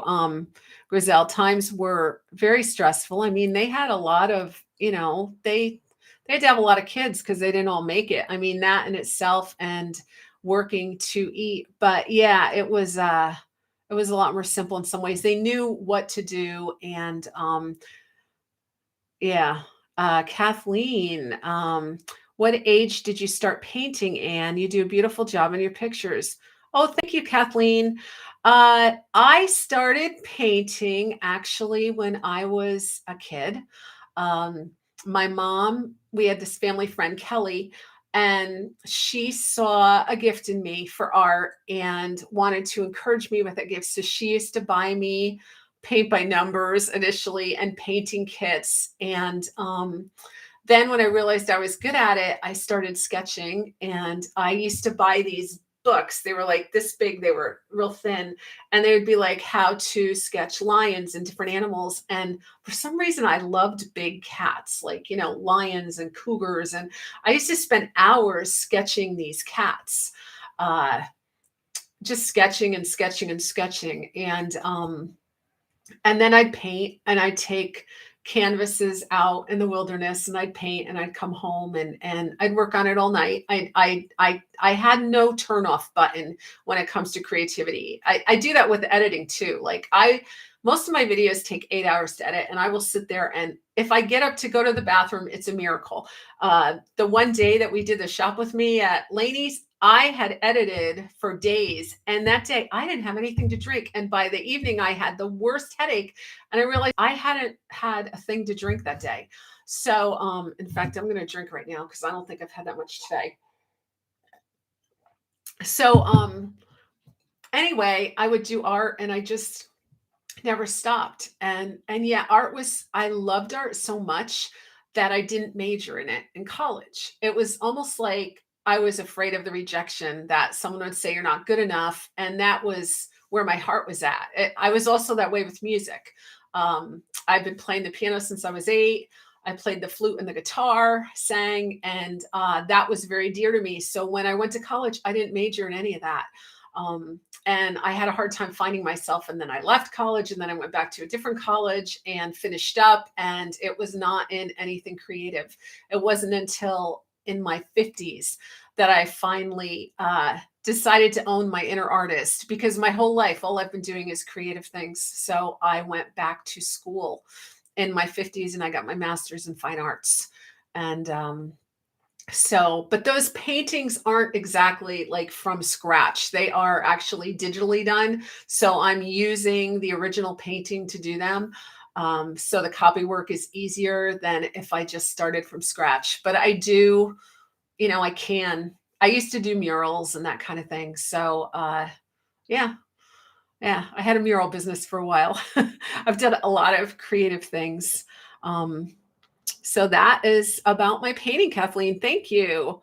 Um, and again, I'll tell you guys midway who just joined me right now, I'm offering 10% off on that spring shop strip, 10% off on those portraits. And just use the code AC Holly, like Holly and Ivy, all caps, and you will get 10% off if you're interested. That goes through Christmas. Levi's grandma, I live in Glen Rock, New Jersey from 64 to 75, so close to Patterson. You did. You lived. See, you were right. Actually, you were there by me. We were like neighbors. That is so cool. Yes, I have been to Glen Rock many times. So that's really cool. Michelle Nancy, we love it. I also came with a photo book and a history, which dates back to 1844. Oh, that's really cool. That is really cool. We have books about some of the history of our house when it was a Russian bear, and I find that so fascinating. But a photo book with a history would be very cool. That is really neat. Michelle. Judy, a few years ago, I had a fire and lots of smoke damage, salvaged a few pieces, painted everything black, and fell in love with primitive. Tough way to have a major decor change. Judy, that is a tough way to do it. Yikes. That's an interesting story. Wow. Arful, I live in an 80s home. I know you do. I know you do. That's my brother-in-law. And I used to go in and talk to my sister all the time and say, you need to freshen up, honey. And then she'd be like, what should I do? And I'd go in and I'd help her, and she'd do what I'd say, get these curtains and get this. And then the house would stay the same until I went and gave it another freshen up. I'm the interior decorator for my family. Nancy says, Michelle, nice. Cheryl, Dougie Mama, I was wondering who I sent the I don't care to. It was supposed to be an answer to my daughter's text. Talk about ADHD. I wondered what the I don't care bit. Okay. Talk about the ADHD. All right. So when I was a kid, I remember in eighth grade, I read this book, 80 Days Around the World. And this book was so boring to me. And I read it like my eyes went on the page the whole way through the book. But at the end of the book, I didn't even know what I had read because my mind was somewhere else. I couldn't engage with. So even though I was in the activity of reading, my brain wasn't there. And then that weekend, it was a Memorial Day camp out, and I had to bring the book with me, and I spent the whole weekend reading that book. I'll never forget that. And then I had to write a book report. And I remember a few days later, my teacher pulling me in and saying, "You did not read this book." And I said, "I did. I read it twice." And she's like, "No, the book report proves to me you didn't read this book." And I got in big trouble. She said I was lying. And she was, very mad. And but I did read the book. I just couldn't focus on it. And I've had a lot of problem focusing on things. Like I could never focus in school on things that I was bored with, right? So anything that didn't interest me at that point, it was history, even though now I love history, but people didn't always teach it right either, right? I would daydream and I would they just lose me. And so I was a decent student. I was probably a B plus student, but I could have been a better student had we known that I was ADHD and wasn't focusing.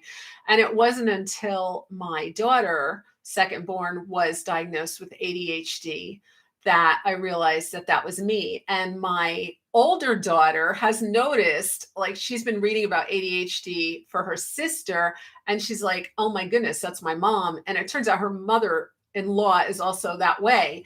And she's like, "That's my mom." So I'm able to hyper focus. Like, that's why I can sit on the computer for 8 hours and forget to eat, drink, or go to the bathroom because I can hyper focus. But if it's kind of like I have to do things in chunks, and I can't just like do a little bit of this and then go over to this because I get very distracted. So even in my home, I wander from room to room, and the way I will decorate. And that's why a lot of time the video isn't rolling, is because I'll start in one room and I'll end up over on the other side of the house. And then I'll remember I was in this room, and then I'll walk back to this room. And then anything that I see in the middle will distract me, and I'll get all caught off guard. And I know a lot of times they say that happens with older age, and that is probably true too. But I think that probably I was not diagnosed because they didn't diagnose in the 60s, this kind of thing. Um, I just get in trouble. I wasn't like a hyper kid, so I was a quiet kid. But I mean, you got points taken off for being distracted or not paying attention, or uh, you know, that's my ADHD story. I think it fits me. But again, as an adult, I haven't been diagnosed as ADHD. I did take a little bit of my daughter's ADHD medication years ago just to try it, and I did find out that I was a lot more focused. But yeah, that's kind of how I live with it. Ah, Okamiya. Who is Okamiya? I think that's Annika. Hi, Annika. Um, let's see. Tasha Tudor, my stressing release is anything Tasha Tudor. That's so cool, Roxana. Isn't she like, she was so calm and deliberate, and like you can tell when you talk to me, I have a lot of energy. And she was just so, this is the way I do this, and this is the way I knit, and this is the way I stoke my fire. And I don't know how she did it all, because I watched Tom do the fire, and he's like, so I don't know how this little teeny lady that was like, a size anti-zero was able to do all that stuff. This is the way I'm gonna. I don't know how she did it. Um, Lisa, and can you please give my twin sister Laura a shout out? She's the one that told me about your channel. Please and thank you, Lisa. Okay, twin sister Laura. Hi. Thank you. Thank you for turning Lisa onto the channel, and thank you for watching. And hey, Joanne, hi, thanks for the thumbs up. Nancy, I visited Walton's Mountain in Virginia. It was fun, but a little disappointing. The store is right in front of the house, not a walk away. The school's across the street. Huh, interesting. Yeah, I've never gone there. I watched all the Waltons when I was a kid, and I liked it. I can't concentrate on the Waltons. I'll tell you what I watch: Christmas movies. Are you guys watching Christmas movies? I have Friendly TV, and I because we don't have television. I have the app Friendly TV. It's only $7.99 a month, and it has a DVR with it. And they just recently added Lifetime also. So last year the last 2 years, I've been watching all the Hallmark movies on it. And now I'm watching Lifetime too. So every day I go in there and and I just record every single Christmas movie I can find in the lineup. And then I watch it. And boy, that takes my blood pressure right down. I have noticed when I'm working on the computer or I'm engaging in life, my blood pressure goes, ooh. And as soon as I start watching, it's down at the 107 over 55 mark. It just goes really low. So that's what I do to relax. Julie, how do I buy your furniture? I thought I heard you say you sold it. Hey, Julie, I don't sell furniture. Thank you, though. If I sold it, I'd certainly let you know. I do sell primitive paintings, reproduction paintings. So those are on my website, and Clay the Primitive Home. And also you can buy the more economical line on my spring shop that you can see under the videos that play on YouTube. So I get this furniture is Angel House Designs, and they were the ones that redefined the redefining of the Houghton House series.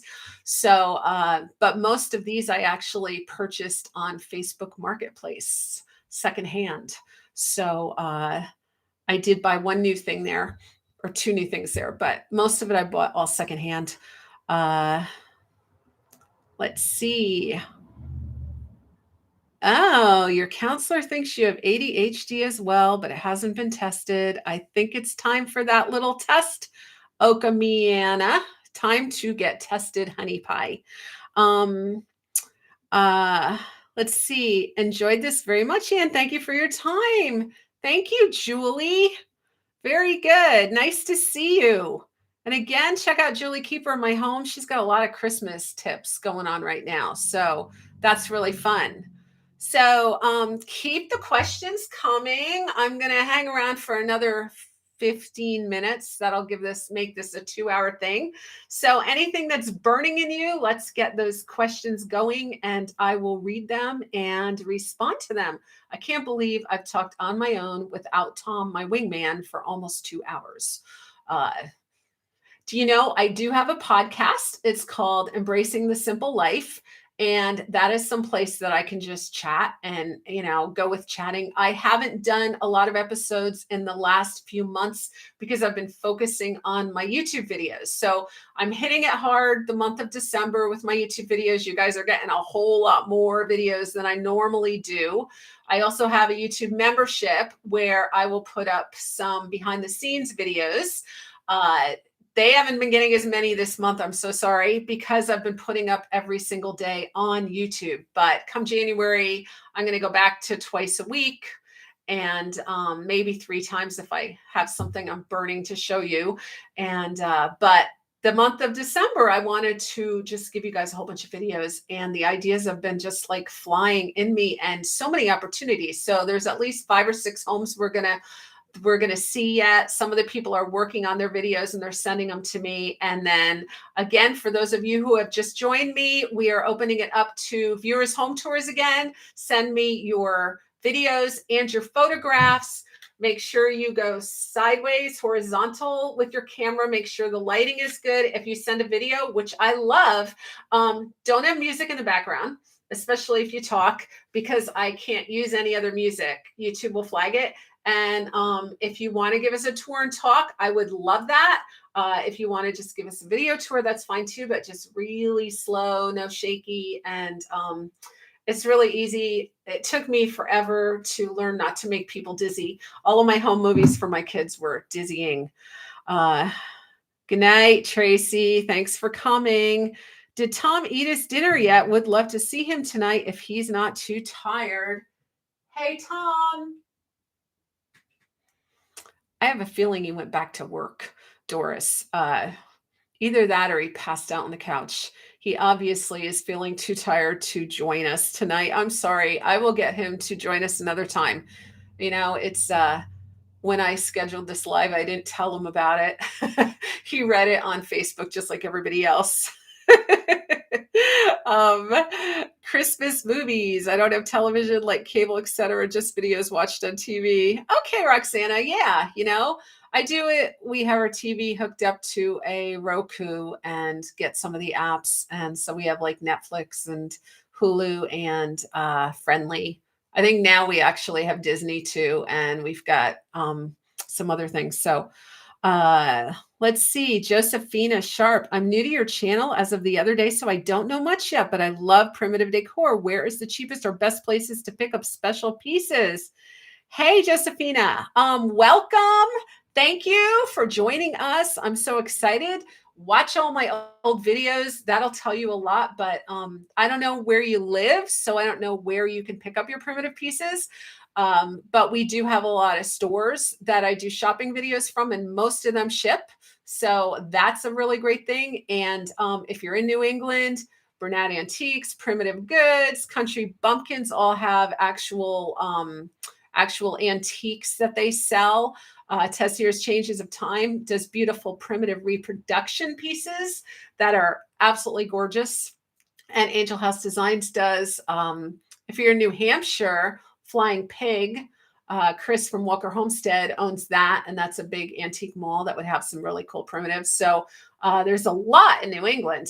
I think there's quite a bit in the Lancaster County area. There might be in Illinois. I mean, there's like pockets around the country, maybe some in Kentucky. We have quite a few viewers from Kentucky. Joanne, you have beautiful piano music on your video. Do you play yourself? Thought I saw a keyboard in one of your videos a while back. Hey, Joanne, thank you. I love piano music like that. If there's anything I can listen to that calms me, it's always been piano music. And yes, I do play. I've been playing since I was 8. I have not played a lot in recent years. There were years that I would just play 8-10 hours a day. And I remember just even playing as a kid. I took piano lessons, but I would just play for fun. And when I was in college, I bought a little keyboard. And my dad was like, what did you do that for? You don't have money for that. And I said, oh, it's cheaper than therapy. Because for me, it'd be my therapy playing the piano.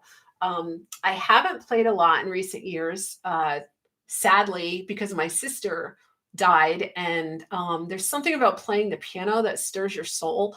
And it's still too painful to stir my soul.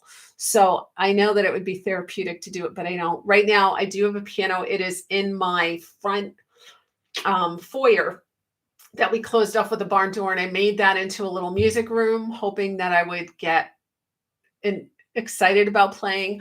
What ends up happening is that things that come in that door end up being dumped in there. So now it's almost like a storage area.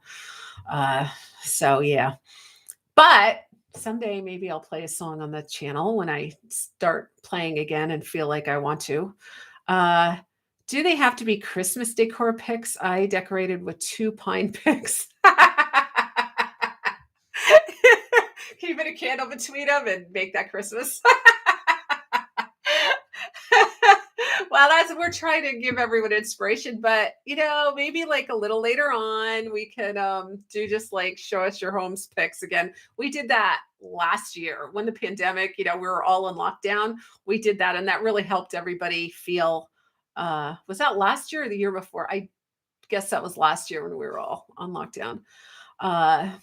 Let's see. Helen, thanks so much, Ann and friends. This was so fun. Have a good night, Helen. Thank you. Thank you, Oka. Judy, can you discuss some history of your tavern? Sure. So this home between 1927 and 1947 was owned by Okay, let's see. Let me go back here. So, an heiress, one of the richest women in America in the early 1900s, grew up in our town. And she was in all the tabloids and papers because she was like, the gossip was about her because she was an heiress.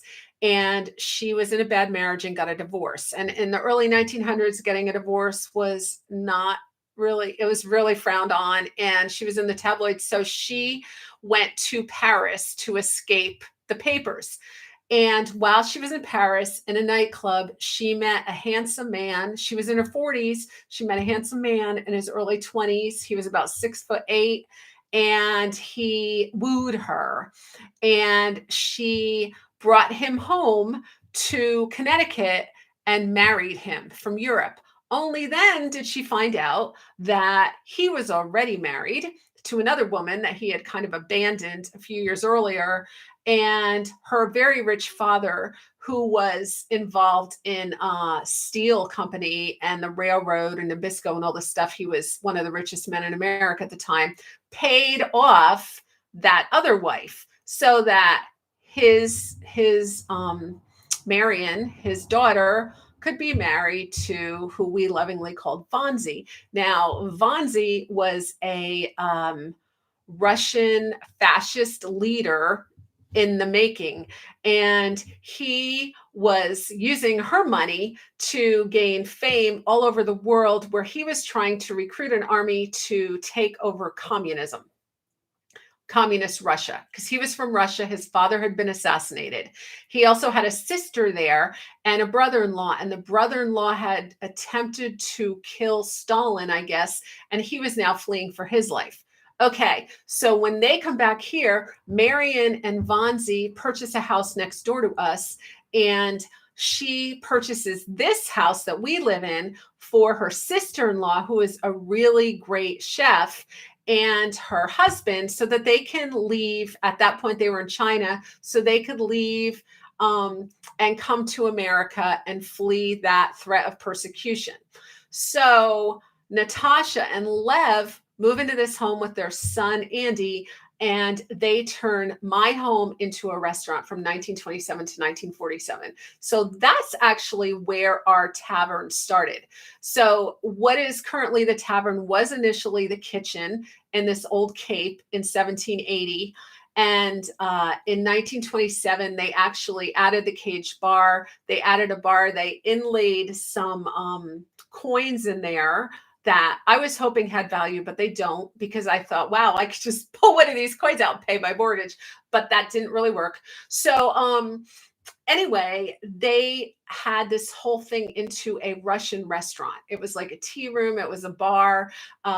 There's a country club. There was a golf course across the street. So Vonzi used to recruit people to take over Russia, and he was building up this army. And then they would come to the restaurant and they would drink their Russian drinks all night. And we have a bottle dump behind our house that has all the bottles from the era.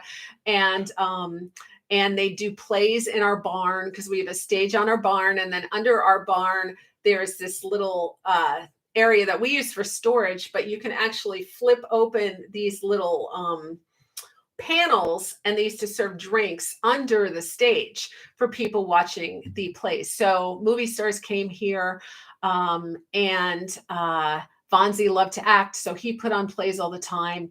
And that is this, it was called the Russian Bear, and that is the history of our tavern. So it was a restaurant. That's why we have two kitchens, because they had a pastry kitchen, they had a salad kitchen, and a cooking kitchen. And then they served food in the rest of the house. So that's why this house is kind of uniquely built, and they wanted to keep it looking colonial. So they actually had their waitresses, who were all girls in the town. They wore like colonial peasant kind of outfits.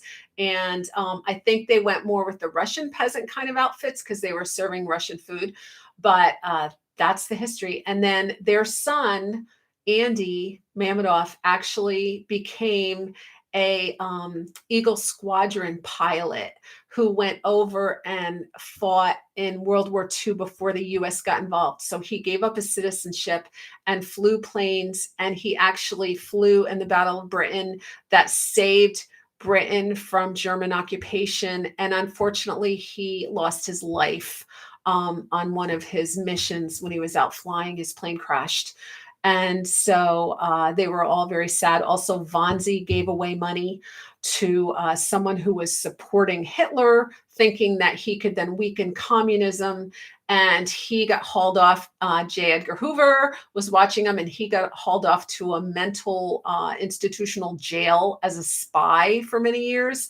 The town didn't like him. And this is all the history of this house. So it's really, really interesting. They've written books about it. They might even make a movie about the Eagle Squadron fighters. That someone who wrote this book, The Few, actually toured this home and wanted to see where Andy grew up. So that's the history of this place. And it's really interesting. Yeah. So I like to think of it as a colonial tavern, and that's why I decorate it the way I do, and that's how they used it as a colonial tavern. So I really like it. Uh, let's see. A few years ago, there was a painting with a red truck, White House on the hill with two children playing a dog. The red truck was going in the opposite direction from the pictures. I find artist. Oh, is it that I had? Did I have that one? Jeannie, painting of the red truck, White House on the hill, two children playing, a dog. The red truck was going in the opposite. I don't know. It sounds like a Billy Jacobs picture to me. That would be my first guess. Billy Jacobs does a lot of those really cool country pictures. He passed this year, actually. Did you say we could just send pictures or only videos? Julie, you can send pictures too. A lot of people are more comfortable with pictures. Make sure they're well lit and make sure they're horizontal. If they're vertical, then my program actually just ends up, it just doesn't work as well. And make sure they're, at least 1 megabyte, at least. Because if they're too small, then I'll be contacting you and saying I need them a little bigger, because then when they go into the program, they'll be pixelated and no one will be able to see them. So good night, Annette. Good to see you. Thank you, Nancy. Yeah. Thank you. I'll spare everyone my Christmas decor. Show us the poodles. No, they're not coming in here. They're not poodles. They're Pomeranian Shih Tzus, and it's much more quiet without those little doggies here. Joanne, hope you will reconnect with your piano someday. Would love to hear. Thank you, Joanne. I hope I do too. This is something I have no timeline on this. Every once in a while I look at it, I'm like, oh, but I tried the other day and I still couldn't do it. Maria, been quietly watching in. I love your channel. Just one of your paintings. Thank you for everything. Thank you, Maria. Cool. I love it. And I'm so glad you love the channel. And thanks for joining us. The history is very fascinating of this house. That's very, very true. That is an awesome story. Yes. Thank you. It is a very interesting history. And I think that's part of what drew us to this house was the history. This house was built, I think, by the Flint family in the 1700s.